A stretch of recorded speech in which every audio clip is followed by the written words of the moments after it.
복 있는 사람은 악인들의 꾀를 따르지 아니하며 죄인들의 길에 서지 아니하며 오직 여호와의 율법을 즐거워하여 그는 시냇가에 심은 나무가 철을 따라 열매를 맺으며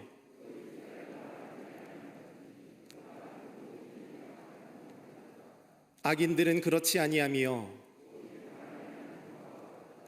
그러므로 악인들은 심판을 견디지 못하며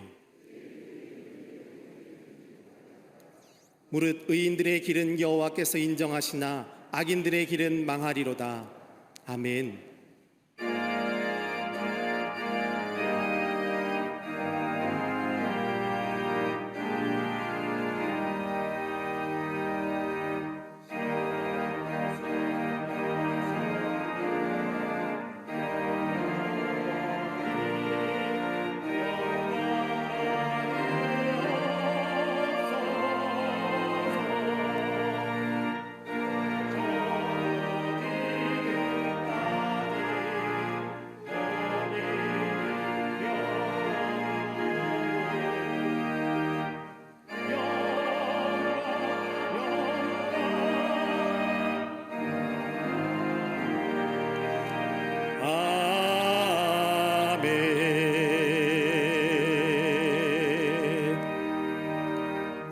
전능하사 천지를 만드신 하나님 아버지를 내가 믿사오며 그 외아들 우리 주 예수 그리스도를 믿사오니 이는 성령으로 잉태하사 동정녀 마리아에게 나시고 본디오 빌라도에게 고난을 받으사 십자가에 못 박혀 죽으시고 장사한 지 사흘 만에 죽은 자 가운데서 다시 살아나시며 하늘에 오르사 전능하신 하나님 우편에 앉아 계시다가 저리로서 산자와 죽은 자를 심판하러 오시리라. 성령을 믿사오며 거룩한 공예와 성도가 서로 교통하는 것과 죄를 사하여 주시는 것과 몸이 다시 사는 것과 영원히 사는 것을 믿사옵나이다. 아멘.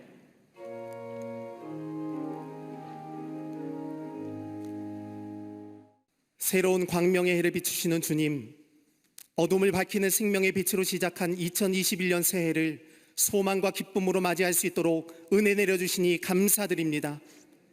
코로나19의 위기 속에 절망과 좌절, 아픔과 고통의 순간들마다 우리와 함께 하시고 붙잡아 주신 줄로 믿습니다.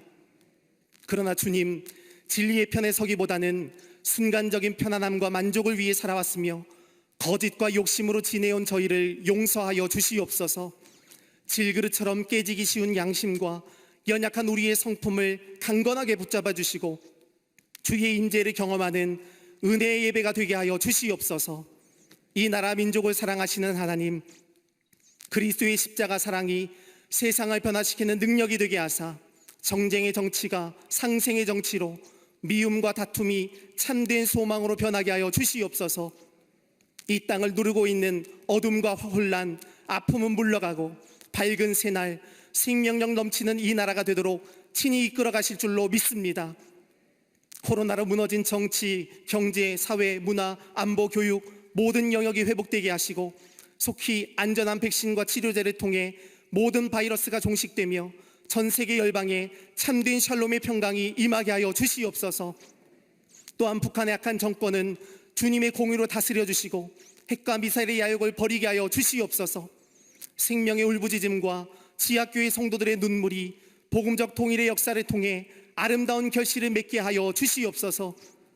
바른 가치관과 윤리관, 역사관이 정립되어 동성애, 우상과 미신, 이단은 속히 무너지게 하시고 하나님의 창조의 질서를 무너뜨리는 포괄적 차별금지법을 막아 주시옵소서. 2021년 비범한 신앙으로 풍요로운 삶을 창조하는 우리 광림재단이 되게 하심을 감사합니다. 각박해지고 어두워지는 세상에 우리 교회를 세우셨사오니 성령의 충만함으로 주어진 사명을 잘 감당케 하여 주시옵소서. 특별히 속회와 남녀 선교회가 든든히 세워져 시대의 위기를 극복하는 견고한 믿음의 그루터기가 되게 하실 줄로 믿습니다. 교회, 학교와 청년, 청장년, 사랑부, 샤이닝 각 기관과 부서가 더욱 부흥하고 성장하여 이 땅의 다음 세대를 선도해 나가는 축복의 도구로 사용하여 주시옵소서. 절박한 시대에 구령의 사명으로 지금껏 달려오신 감독님, 진액을 쏟아내시는 걸음걸음마다 성령의 불같은 역사가 일어나게 하시고 친히 동행하여 주시옵소서.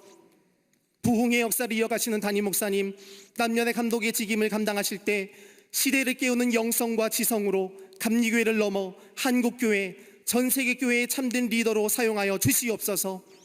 오늘 강단에서 선포하시는 생명의 말씀을 통해 온 백성과 만물이 주의 도를 깨닫고 여호와께로 돌아오는 놀라운 은혜가 임하게 될 줄로 믿습니다.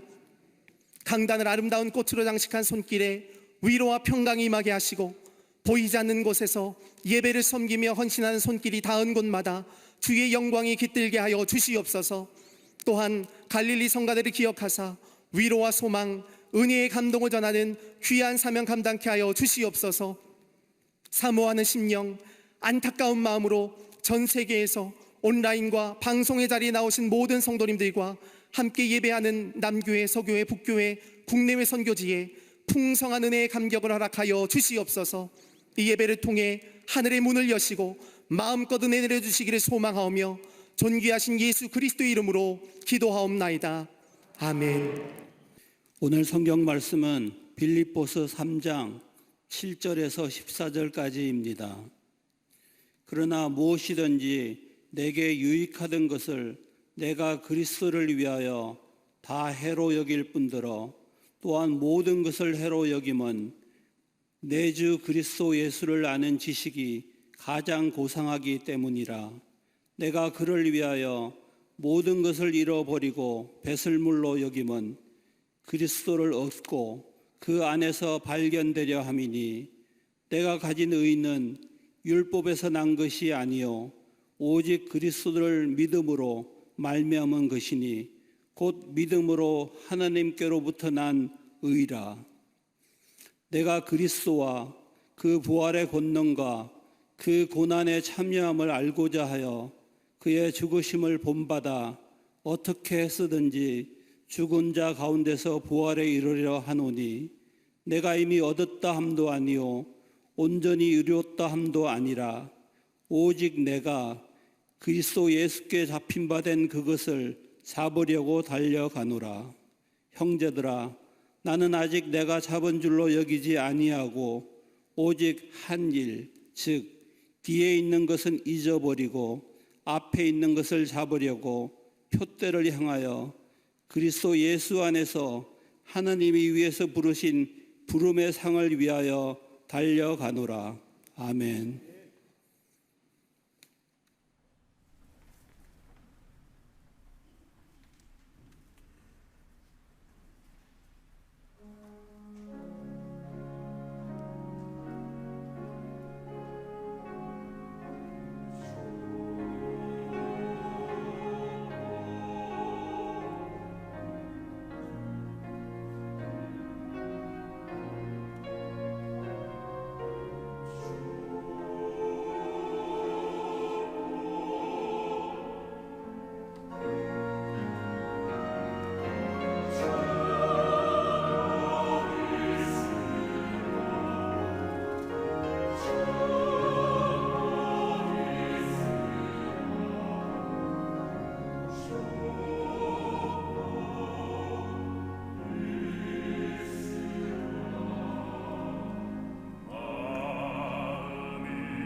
갈릴리 성가대의 귀한 찬양에 감사합니다.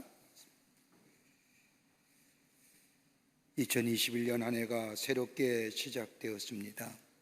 이번 한 해에도 하나님의 놀라운 은혜와 사랑이, 또 조심과 도우심의 은혜가 우리 모든 광림의 권속들과 또 한국계 모든 성도님들 위해 넘쳐나시기를 먼저 주의 이름으로 간절히 축원합니다. 우리가 한 해를 시작하면서 새로운 꿈과 계획들을 가지고 시작합니다. 나름대로의 꿈이 있고 나름대로의 계획이 있어 이번 한 해 이 모든 꿈과 계획들이 우리 가운데 이루어지기를 소망하며 한 해를 시작합니다. 근데 여러분 어떤 성공에 어떤 것들을 갖기를 원하시는지요?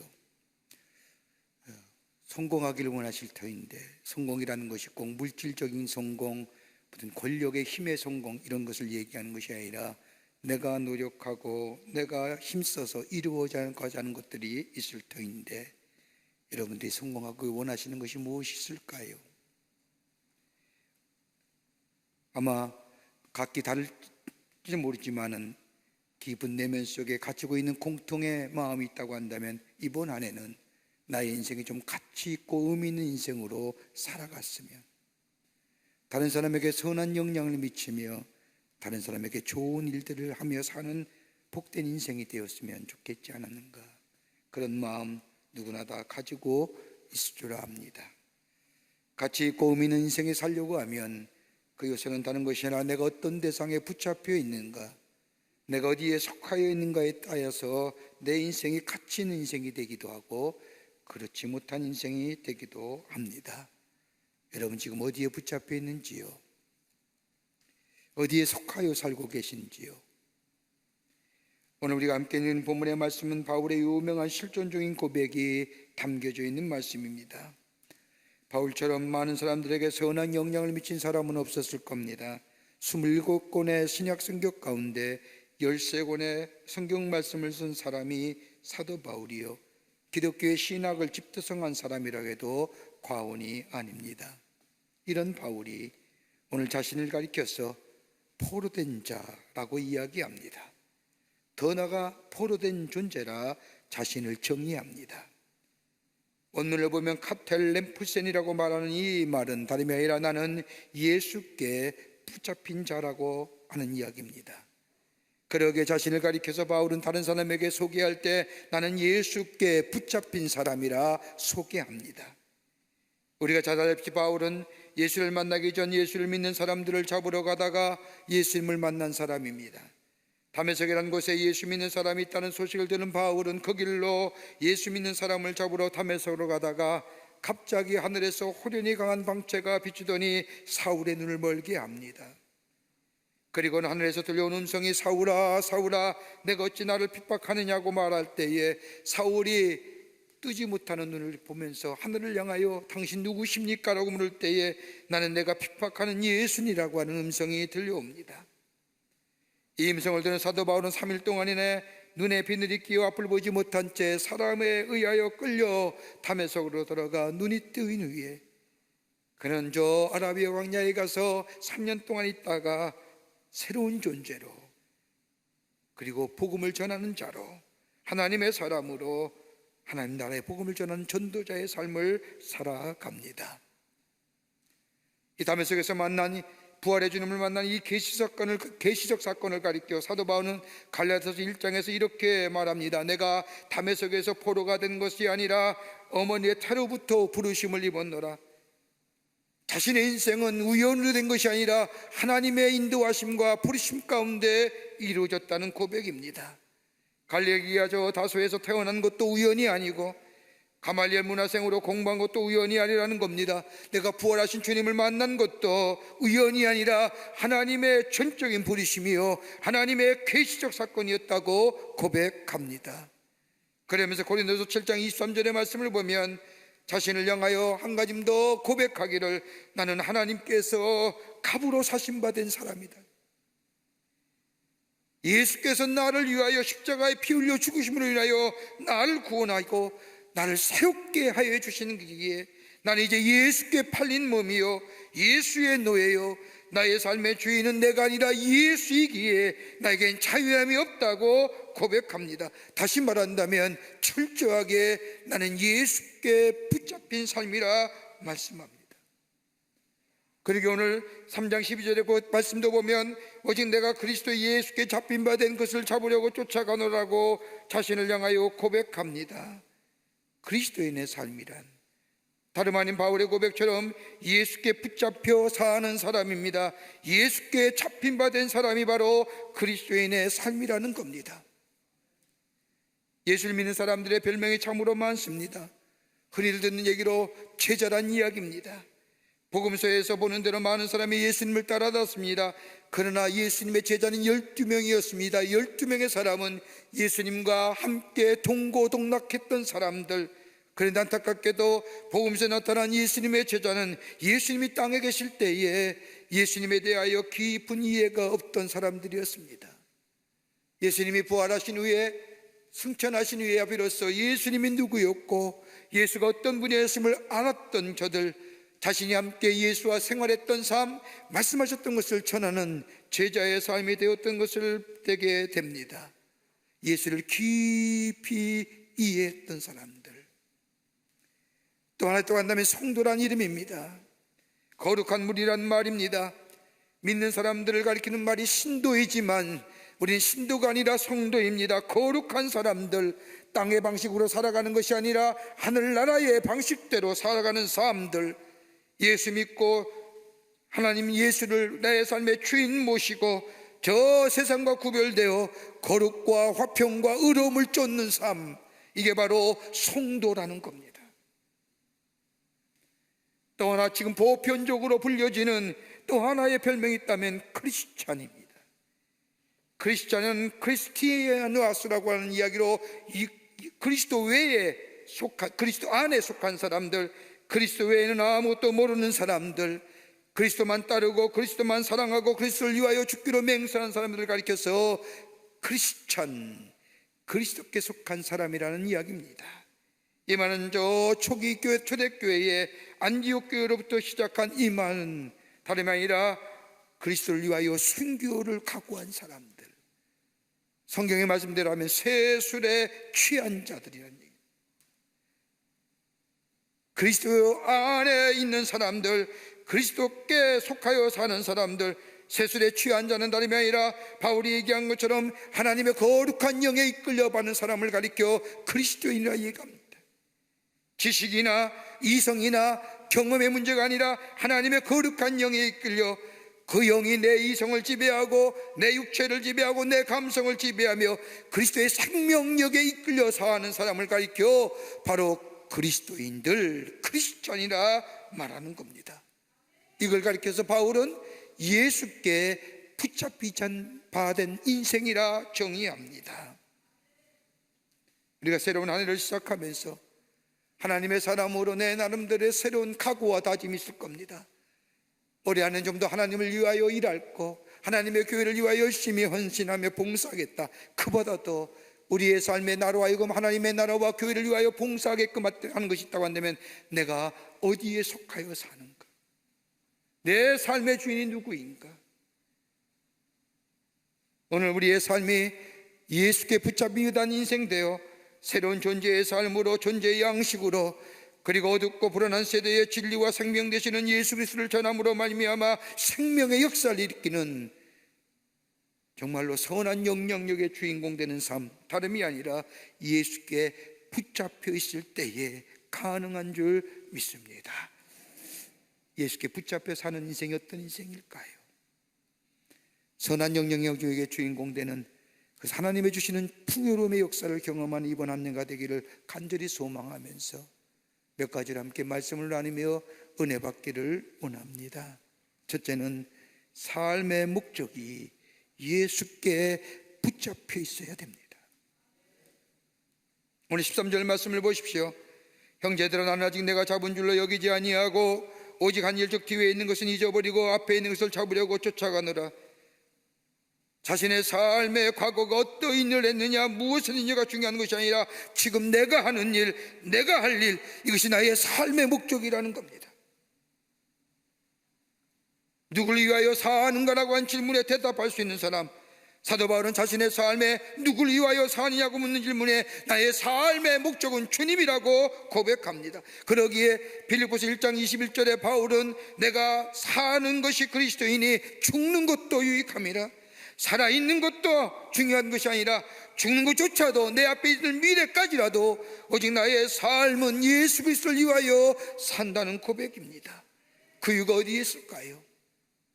바울은 고린도후서 5장 15절의 말씀을 보면 저가 모든 사람을 대신하여 죽으심은 산자들로 하여금 다시는 저희 자신을 위하여 살지 않고 오직 저희를 대신하여 죽었다가 다시 사신 자를 위하여 살게 하려 함이라고 하는 이 말씀에 내가 다시는 나를 위해 사는 삶의 존재가 아니라 나를 위하여 죽으시고 나를 위하여 부활하시고 내 삶의 주인 되시는 예수 그리스도를 위하여 살게 하시기 위해서 나를 부르시고 나를 예수께 붙잡힌 자의 삶으로 삼아주셨다는 겁니다. 그러기에 내 삶의 목적이 달라졌다는 겁니다. 이제는 내 삶이 나를 위해 사는 삶이 아니라 예수를 위한 삶. 그러기에 삶의 방법은 조금 미흡하다 할지라도, 삶의 방식은 옛사람의 모습이다 할지라도 목적이 달라졌습니다. 내 목적은 오직 예수를 위하여 사는 인생으로 새롭게 변화되었다는 겁니다. 내가 세운 것이 아닙니다. 예수님이 나를 위하여 십자가에 달려 돌아가심으로, 죽으심으로 생긴 목적입니다. 그러기에 바울은 오늘 3장 12절 말씀에 내가 그리스도의 예수께 잡힌 바 된 것을 잡으려고 쫓아가노라.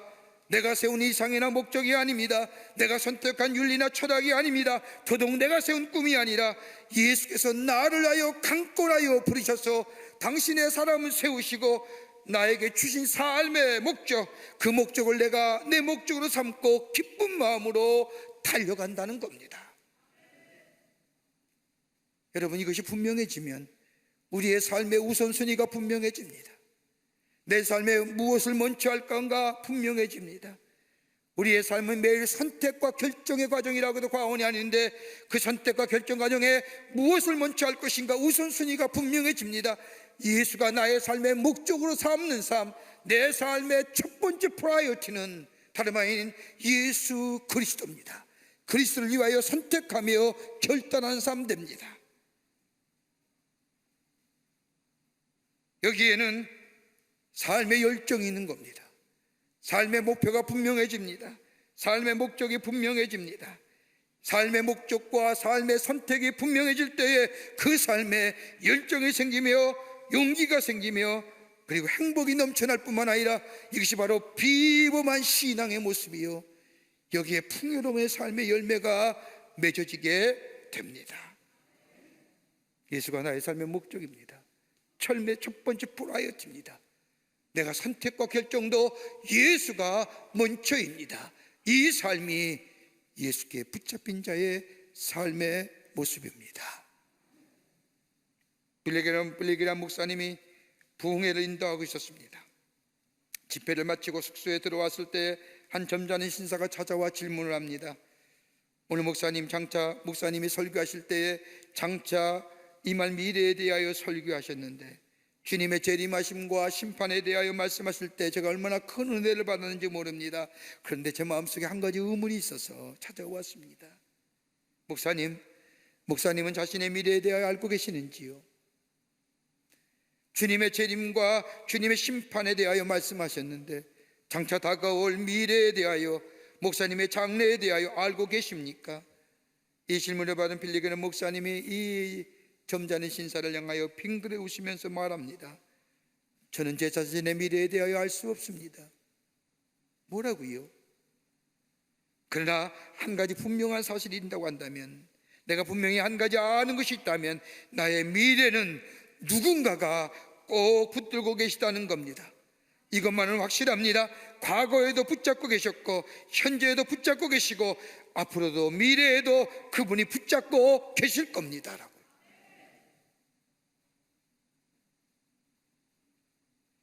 주님이 나의 삶의 목적이 될 때에 내가 살아도 주를 위해 살고 죽어도 주를 위해 산다는 우리의 삶의 목적의 프라이어티가, 우선순위가 주님 될 때에 주님 우리의 삶을 풍요롭게 하시고 그로 인하여 많은 사람에게 선한 영향력의 주인공 되게 하실 뿐만 아니라 내 인생에 가치 있고 의미 있는 인생의 삶으로 이번 한 해도 인도해 주실 줄을 믿습니다.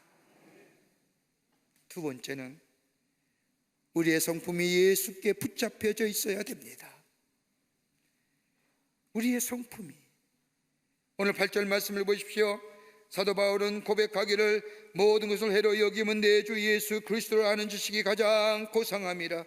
하나님을 알고 예수 그리스도를 체험하며 진리라는 것이 너무나 고상하여 내 모든 것 그리스도께 바치며 살겠다는 고백입니다. 예수를 안다는 것이 단순한 지식의 차원이 아니라 경험되어지고 체험되어진 예수 그리스도의 사랑이 나를 새롭게 한다는 겁니다.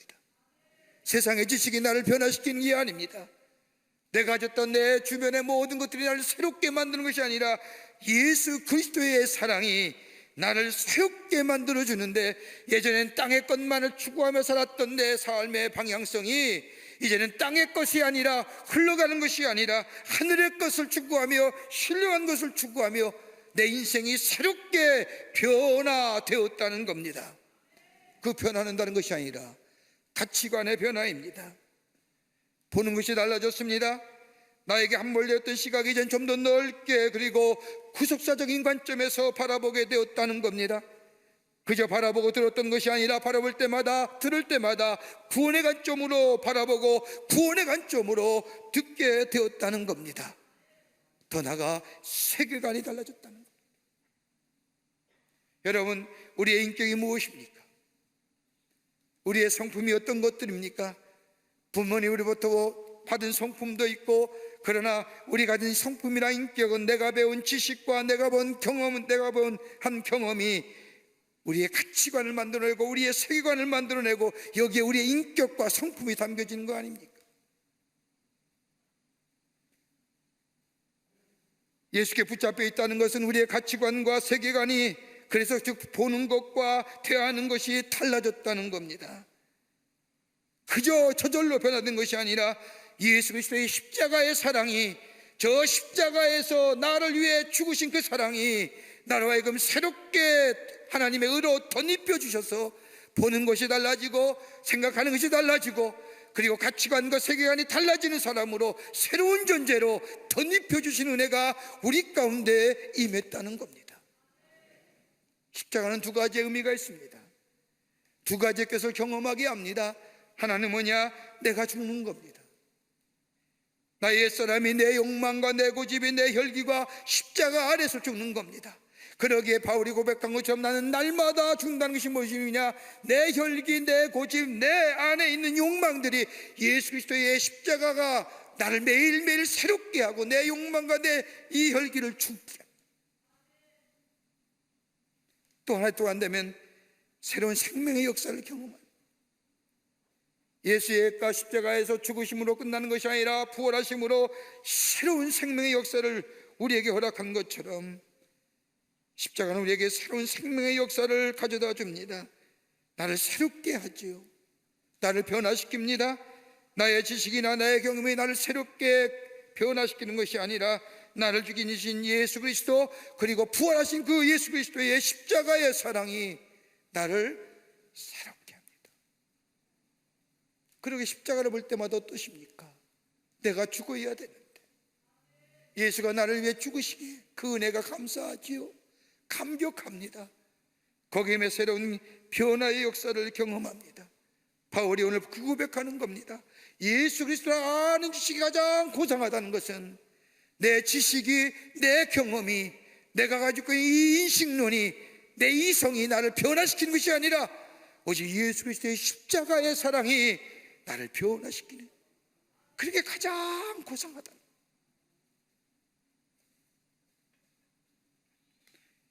예수를 아는 지식이 가장 고상하다는 것은 나의 가치 기준이 변해졌다는 겁니다. 전에 이런 것이 중요했는데 이제는 이것이 중요하지 않습니다. 나를 위해 살았던 사람이 이제는 다른 사람을 생각합니다. 나만 위주로 봤던 모든 것이 다른 사람을 위주로 생각하며 배려하며 삽니다. 얼마 전에 제가 처음 목회했던 우리 권사님 한 분 계시는데 그 권사님의 외손주가 결혼한다고 하는 청첩장을 받고, 저도 결혼식 집에가 있어서 가지 못하지만 사람을 보내어 축의금을 보내면서 그 권사님을 잠시 생각하게 됐습니다. 이 권사님은 젊은 날에 남편을 잃고 자녀 넷을 데리고 고생하며 사신 권사님이십니다. 딱히 아무것도 없고 땅 한 평도 없는 분입니다. 그러게 봄에는 밭에 나가서 나무를 뜯어다가 잘 다듬어서 장에 나가 팔고, 여름에는 상을 떼다가 상을 등 어깨에 짊어지고 이 동네 저 동네 다니면서 상을 팔았고, 가을엔 상수리 나무에서 도토리를 주워다가 그걸 자루대게 메고 집에 와서 물에 담그고 그것을 말려다가 방앗간에서 가루를 만들어 도토리 가루 만들어서 장에다 내다 파는 것을 평생을 그렇게 사셨어요. 그러면서 네 자녀를 기르셨습니다. 그 가운데 네 자녀 가운데 한 사람은 목사의 아내가 되었고, 아들 하나 있는데 아들 하나가 목사가 되어 목회하는 감리교 목사가 되었습니다. 지금은 불편하셔서 정신이 오락가락 하셔서 그 자리에 못 오셨다는데, 그 권사님이 제가 목회할 때에 하셨던 말씀이 뇌리에 상이 지워지지가 않습니다. 그렇게 고생해서 도토리를 줍고 그 먼 길을 마다하지 않고 걸어와서 물에 담그고 말려고 그것을 방앗간에 빠고 장날에 맞춰서 장에 나가서 장판을 붙이고 도토리 가루를 파는데, 제가 서울 사람이니까 저보고 들었냐면지, 서울 사람은 깍쟁이에요. 그래서 왜요 권사님? 물건 값을 깎아요. 그래서 설명해 드렸죠. 서울이랑 가까우니까 서울 사람이 많이 와 나들이 왔다가 좋으니까 물건값 깎는 거 아니에요. 그래도 그렇지요. 내가 얼마나 고생했는데.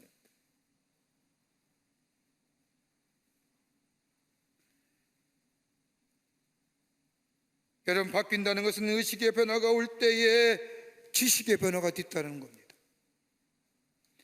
영적인 변화가 오면 우리의 지식과 가치관이 변하는 겁니다. 그럴 때 우리의 감성이 변화되고, 우리의 감성이 변화될 때에 우리의 태도가 변화되고, 그 안에 말할 수 없는 기쁨과 감격이 넘쳐나는 인생 됩니다. 이게 예수께 붙잡혀 사는 인생입니다.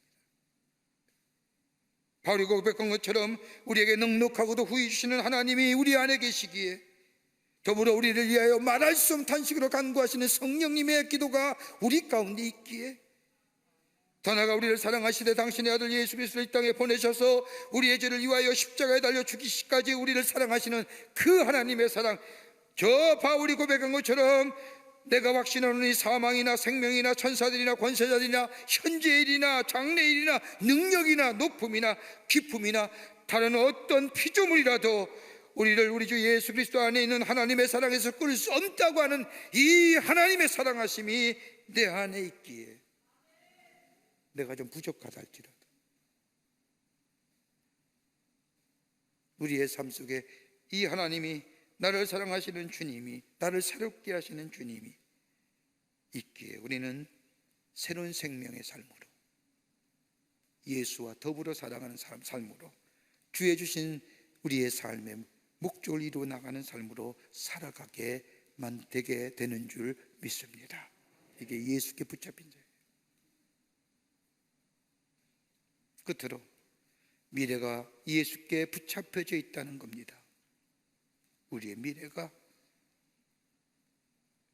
달라진다는 겁니다. 예수 안에 있는 자 미래가 새로워집니다. 썩어질 것으로 끝나는 것이 아니라 새로운 생명의 역사를 경험하게 됩니다. 그리고 10절 말씀에 사도 바울은 고백하기를, 내가 그리스도와 그 부활의 권능과 그 고난에 참여함을 알려 그의 죽으심을 본받아. 여러분, 예수 믿는다는 것이 그냥 잘 믿고 복받고 오래 살고 편안하게 이런 것들을 구한다고 한다면 그것은 피상적인 그리스도인의 삶에 불과한 겁니다. 참된 그리스도인 삶, 진정한 그리스도인 삶은 예수께 붙잡힌 바 된 뿐만 아니라 예수 안에 새로운 피조물로 예수와 함께하고 예수를 본받고 예수와 함께 고난받기를 즐거워하는 인생, 이걸 가리켜서 성경 뭐라고 얘기합니까? 새로운 피조물이라고 얘기하는 거예요. New creation. 고린도후서 5장 17절의 말씀을 보면 그런즉 누구든지 그리스도 안에 있으면 새로운 피조물이라 이전 것은 지나갔으니 보라 새 것이 되었다고 하는 말씀처럼 예수 안에 있으면 새로운 피조물이라는 겁니다. 예수께 붙잡힌 바 된 인생 되면 예수와 함께하고 예수를 본받고 예수와 함께 고난받기를조차도 기뻐할 수 있다는 겁니다. 이것이 새로운 피조물인데 그리스도 안에 있어야만이 가능하다는 겁니다. 여러분, 그리스도 안에 있으면 새로운 자요, 그리스도 밖에 있으면 낡은 자입니다. 그리스도 밖에 있으면 우리의 육체는 후패가지 않습니까? 작년과 올해가 얼마나 다릅니까? 2020년을 마치고 2021년 첫 해에 여러분 거울 보시면서 어떻게 생각하셨습니까? 늙었네, 다 그랬을 겁니다. 주름살이 났네, 다 그랬을 겁니다. 우리의 육체는 후패갈 수밖에 없습니다. 그런데 예수 안에 있는 인생은 새로운 피조물 됩니다. 새 것이 됩니다. 자연적인 변화나 시간적인 개념을 말하는 것이 아닙니다. 새 것이라는 것은 그리스도 안에 있을 때에 우리 안에 매일매일 새로운 창조의 역사를 경험케 합니다. 내 마음이 변하고 내 심령이 달라지고 내 생각이 달라지고 내 삶이 달라지고 내 생활이 달라지고, 여러분, 이것이 창조의 역사가 아니고 무엇입니까? 우리의 삶이 변하기가 얼마나 힘듭니까? 우리의 사고의 패턴이 바뀌기가 얼마나 힘듭니까? 근데 예수가 내 안에 계시면, 하나님의 거룩한 영이 내 안에 계시면 내 생각과 내 삶과 내 생활과 내 마음이 달라지는 새로운 창조의 역사를 경험한다는 겁니다. 누구든지 어디요? 예수 안에 있으면. 다른 말로 말하면 바울이 오늘 말한 것처럼 예수께 붙잡히진 인생 되면,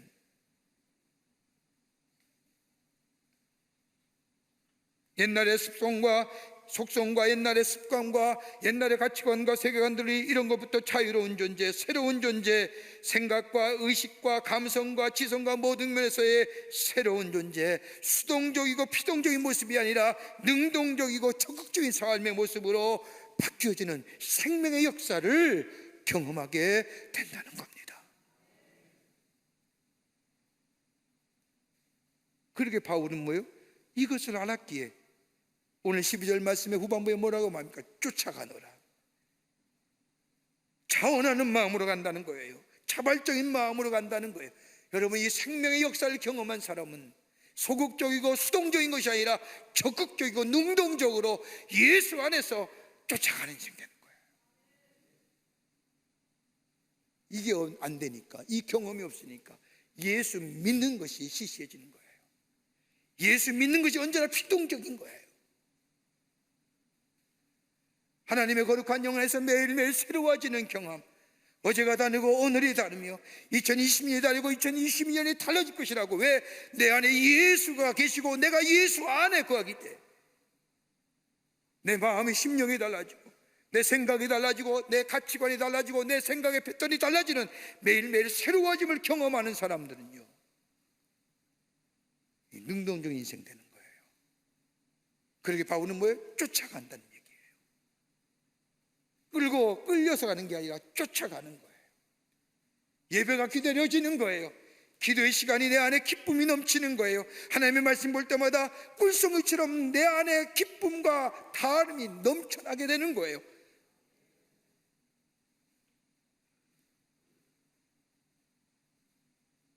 예수 그리스도의 사랑과 은혜가 내 안에 넘치구나. 익숙한 것과 이 결별이라는 책을 보면 그 가운데 하나의 의미 있는 길이 하나 나옵니다. 1988년 7월 3일 영국 스코틀랜드 북해전 석유 시추전에 큰 화재가 일어납니다. 169명 가운데 168명이 죽고 딱 한 명만 삽니다. 그 엄청난 화재 속에 살아난 사람은 앤디 모칸이라는 사람인데, 앤디 모칸은 밤에 요란하게 울려대는 화재 경보기 소리에 잠을 깨어 갑판에 올라가 보니 그 눈앞에 유조선이 불타고 있는데, 그 유조선이 흘러낸 그름은 바다에 유출되어 바다가 마치 불바다입니다. 유조선은 활활 불타오릅니다. 애니모카는 순간 배에 머무를지 아니면 바다에 뛰어들어야 할지 결단해야 합니다. 그러다가 잠시 목가는 생각하다가 불타는 갑판에서 목가는 바다로 뛰어듭니다. 불바다 속으로. 죽음을 기다리는 것이 아니라 죽음을 향해 돌진하가 죽음을 기다리는 갑판이 아니라 죽을지도 모르는 바다를 향하여 뛰어들었더니 죽음을 향해 뛰었던 불바다 속으로 뛰어들었던 목한 이상하리만큼 그가 손을 흔들어 수용할 때마다 헤엄칠 때마다 불이 양쪽으로 갈라지는 겁니다.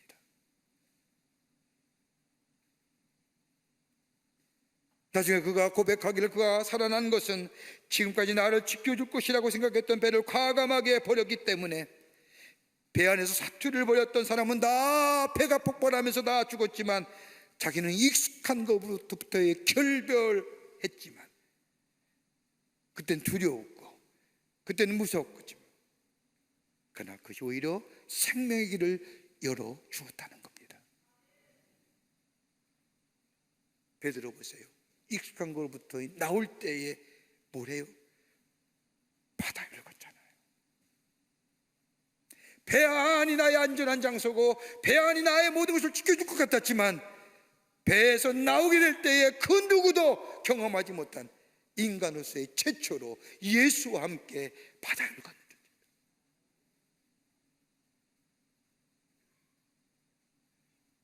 익숙한 것로부터 결별할 때 우리 안에 뭐예요? 소타르예요. 구원의 역사가 일어나는 거예요. 이게 바로 그리스도께 속한 사람이고 예수께 붙잡힌 인생입니다.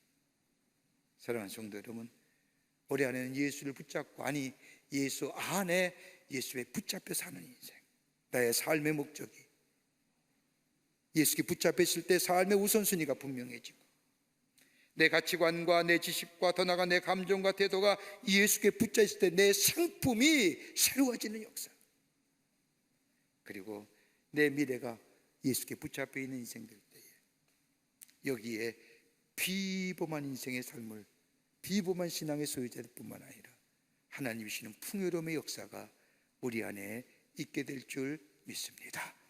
이런 믿음으로 올해 안에 힘있게 달려가시는 여러분과 저와 되시기를 주의 이름으로 축원합니다. 하나님 감사합니다. 저희들께서 사랑해 주셔서 하나님의 자녀 삼으심에 감사합니다. 우리의 삶이 예수께 우리 안에는 붙잡혀 있는 인생 되게 하여 주셔서 우리의 삶의 목적이 우리의 성품이 우리의 미래가 그래서 매일매일 새로운 하나님의 창조의 역사를 경험할 뿐만 아니라 우리의 삶의 풍요로움의 역사를 누리며 이 선한 것들을 가지고 다른 사람에게 전하여 주는 하나님 나라의 백성의 삶으로 살아가게 도와 주시옵소서. 성령이 도우실 줄 믿으며 예수님의 이름으로 기도하옵나이다. 아멘.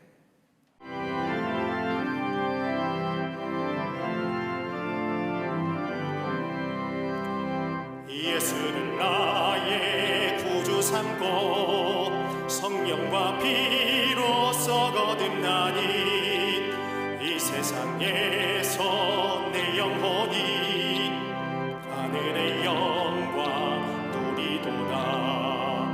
이것이 나의 간증이요 이것이 나의 찬송이세. 나 사는 동안 끊임없이 구주를 찬송하리로다. 온전히 주께 맡긴 내 영 사랑의 음성을 듣는 중에 천사들 왕래하는 것과 하늘의 영광 보리로다. 이것이 나의 간증이요 이것이 나의 찬송이세. 나 사는 동안 끊임없이 구주를 찬송하리로다.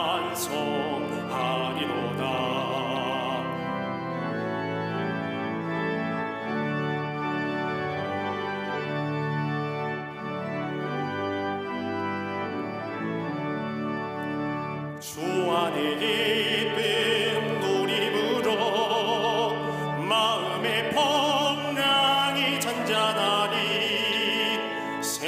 와나는 간 곳 없고 구속한 줄만 보이도다.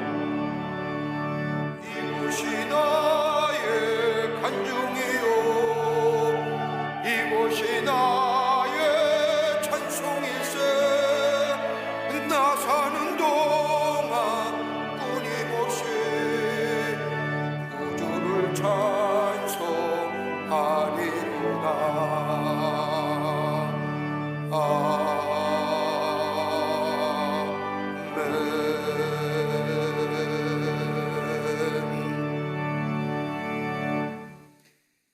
지금은 우리 주 예수 그리스도의 크신 은혜와 하나님 아버지의 한량없으신 사랑하심과 성령님의 감동하심과 교제하심과 교통하심과 임재하심이 2021년 첫 주일 맞이하여 주의 전에 올라와 하나님 앞에 예배드리며 올해 안에 예수께 붙잡히 받은 인생 되어 주의 주시는 풍요로움의 역사를 누리며 많은 자들에게 하나님의 살아계심으로 증거하는 삶으로 선한 영향력의 주인공된 삶으로 살아가기로 결단하며 저 세상을 향하여 나아가는 우리 모든 사랑하는 광림의 권속들과 영상을 통하 이 예배에 참여한 한국교회 성도들과 그 밖에 거룩한 백성들 위해 주께서 지금으로부터 영원토록 함께 하시기를 간절히 축원하옵나이다. 아멘.